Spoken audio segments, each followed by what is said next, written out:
Kasalukuyan tayo ngayong nandito sa covered court ng Barangay Sipsipin sa Hala-Hala Rizal kung saan kasalukuyang ginagawa yung Good Health Caravan Medical Mission ng Rotary Club of Hala-Hala.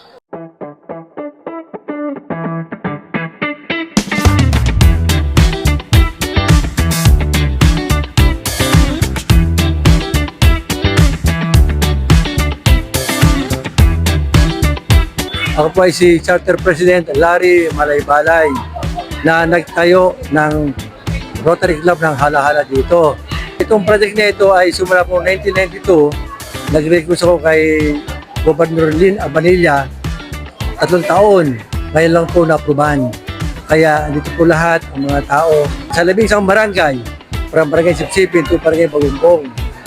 Kaya kami po ay papasalamat kay Gov Abanilla. Kami po ay nagbigay ng wheelchair, salamin, at mga maternal.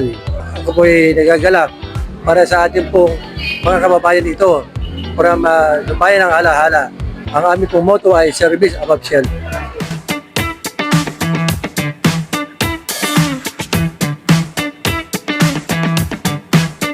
Wala tayong mga espesyalista na bumibisita sa atin dito, no?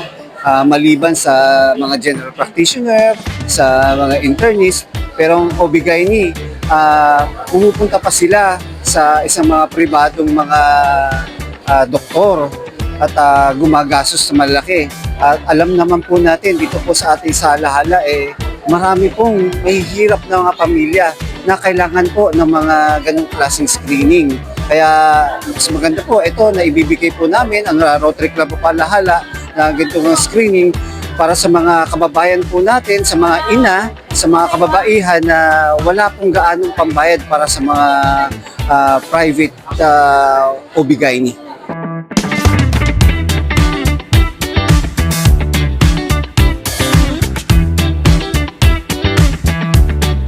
Para sa akin, magiging epekto sa ating mga kababayan, malaking tulong ito para doon sa mga PWD na tulungan natin. Unang-una, yung wheelchair na binibigay natin ay napakahalaga na makatulong sa lalo natin sa mga nangangailangan nito.